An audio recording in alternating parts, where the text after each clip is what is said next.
नमस्ते, मी योगेश कुटे. लेट्सअप खबर बातमध्ये तुम्हा सर्वांचं स्वागत.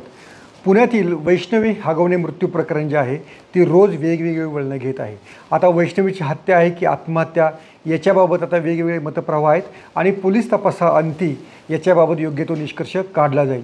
पण वैष्णवीचा ज्या पद्धतीनं छळ सुरू होता तेव्हा अनेकांचं म्हणणं असं आहे की वैष्णवीची आत्महत्या नसून ही हत्याच आहे. या प्रकरणातल्या सगळ्यात महत्त्वाची जी गोष्ट होती, वैष्णवीचं बाळ जे केवळ 10 महिन्यांचं होतं ते परत मिळवण्यासाठी तिच्या आईवडिलांना संघर्ष करावा लागला. मुख्यमंत्री देवेंद्र फडणवीस हे जेव्हा पिंपरी पोलिसांशी बोलले आणि त्यानंतरच याबद्दलची कारवाई झाली.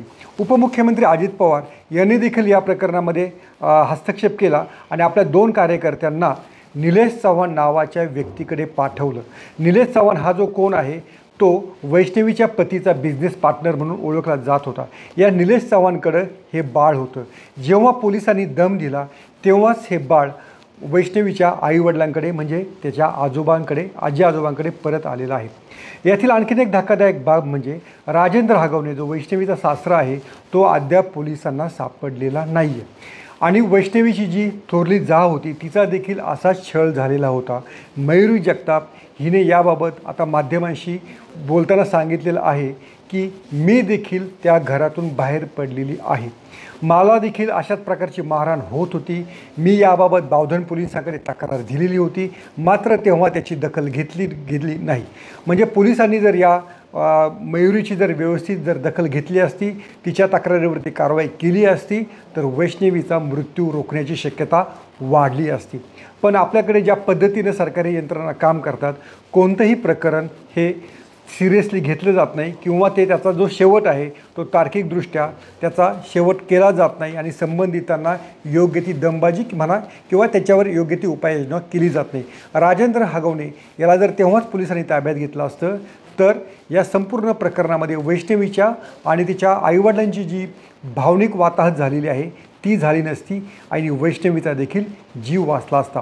आता राजेंद्र हगवणे जो आहे तो राष्ट्रवादी काँग्रेसचा कार्यकर्ता होता.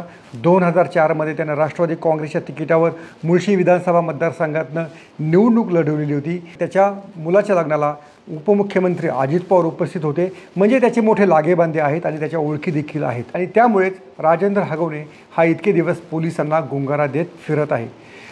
याबाबत काही आरोपींना पोलिसांनी काल रात्री अटक केलेली आहे. पण ज्यानं पैशाचा तगादा लावला, ज्यानं फॉर्च्युनरसाठी वैष्णवीचा छळ केला, पैसे आणण्यासाठी थोरल्या सुनेला देखील छळ केला, त्या राजेंद्र हगवणेला मात्र तातडीनं ताब्यात घेणं गरजेचं आहे. आता ह्या ज्या प्रकाराचं साधर्म्य आहे हे साधर्म्य आहे औंध परिसरामधल्या गायकवाड कुटुंबियाशी. नाना गायकवाड म्हणून औंधमधलं असं एक बडप्रस्थ होतं आणि त्यांची सून जी आहे ती सांगोल्यातल्या एका बड्या नेत्याची मुलगी होती. त्या मुलीचा देखील असाच छळ झाला. तिचा छळ केवळ पैशासाठी झाला नाही तर तिला वेगळ्या पद्धतीने देखील छळण्यात आलेलं होतं. तिचा जो पती होता तो पती एक मानसिकदृष्ट्या खचलेला किंवा विकृत असा आपण म्हणू शकतो. त्यानं त्या आपल्या पत्नीचा छळ केला. एका मांत्रिकाकडे किंवा तांत्रिकाकडे नेऊन देखील वेगवेगळे अघोरी प्रकार करायला लावले असं ते प्रकरण होतं. आणि हे देखील जे प्रकरण आहे या 2 प्रकरण साधर्म्य असं आहे की पुण्यातील ही दोन्ही मंडळी जी आहेत हगवणे असो किंवा गायकवाड यांच्याकडे प्रचंड पैसा आहे. एकूण या पैशाचा माज आपण जो म्हणतो तो माज या कुटुंबाला आलेला होता आणि त्यातनंच अधिक पैसा मिळवण्यासाठी देखील आपल्या सुनांचा देखील छळ करण्यासाठी त्यांनी मागे पुढे पाहिलेलं नव्हतं. नाना गायकवाड यांच्या प्रकरणात देखील तेव्हा अशी चर्चा होती की शरद पवार यांना हस्तक्षेप करावा लागला होता. शरद पवारांनी हस्तक्षेप केल्यानंतरच नाना गायकवाड असतील, त्यांचा मुलगा, त्यांची पत्नी, त्यांचा जावई आणि इतर त्यांच्या जवळच्या नातेवाईकांना अटक झालेली होती. आता हा नाना गायकवाड येरवडा तुरुंगामध्ये आहे. मोक्याच्या अंतर्गत त्याला अटक झालेली आहे आणि त्याला जामीन मिळण्याचा मार्ग सध्या तरी खुंटलेला आहे. या नाना गायकवाडप्रमाणेच या हगवणेवरती देखील कारवाई होणं गरजेचं आहे. पुणे परिसरामधील अनेक आजूबाजूची जी कुटुंबं आहेत ज्यांच्याकडे जमिनी होत्या, ज्यांच्याकडे अलीकडच्या काळामध्ये भरपूर पैसा आलेला आहे, मात्र या पैशाची हाव त्यांची संपत नाही आहे. यातील अनेक जी कुटुंबं आहेत ती व्याजावरती अवलंबून असतात आणि आपण म्हणतो पठाणी पद्धतीनं व्याज वसुली करतात. त्यामुळे त्यांना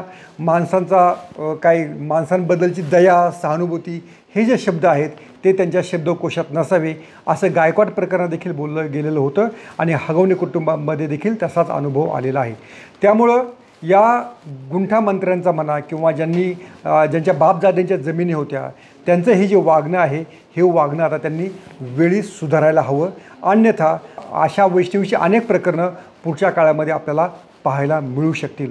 पैशाच्या पोटी प्रतिष्ठेतून लग्न समारंभामध्ये नको तो वारेमाप खर्च आणि एवढं करूनही जर घरातल्या सुना सुरक्षित नसेल, त्यांच्या जीवाला समाधान नसेल तर हा पैसा देखील काय कामाचा असा प्रश्न आता सामान्य माणसं देखील विचारू लागलेले आहेत.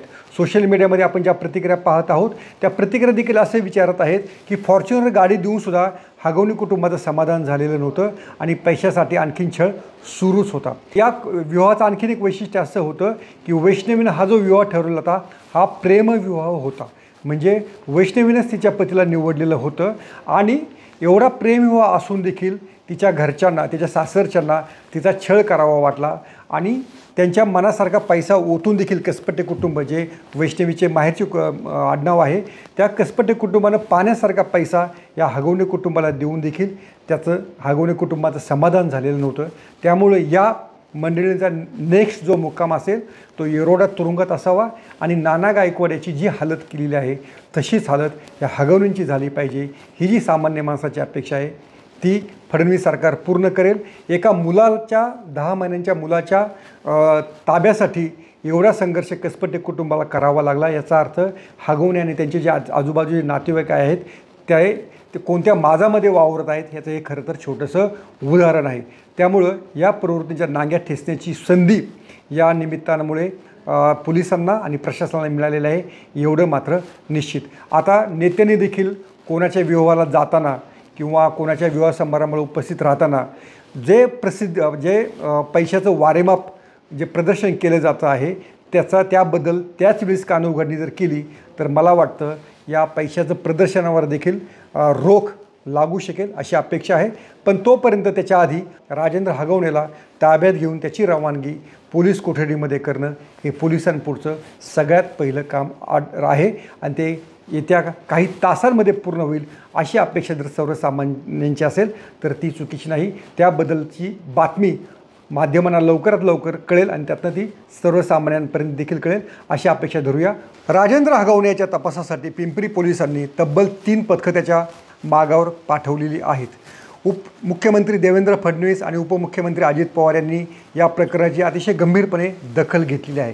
त्यामुळे हा हगवणे पळून कुठे पळणार हा प्रश्नच आहे. खरं तर त्यानंच पोलिसांसमोर हजर व्हायला पाहिजे. त्याला पोलीस आज ना उद्या पकडल्याशिवाय शांत राहणार नाहीत. पण या पोलिसांच्या देखील कार्यक्षमतेवरती यामुळे प्रश्न निर्माण होत आहेत.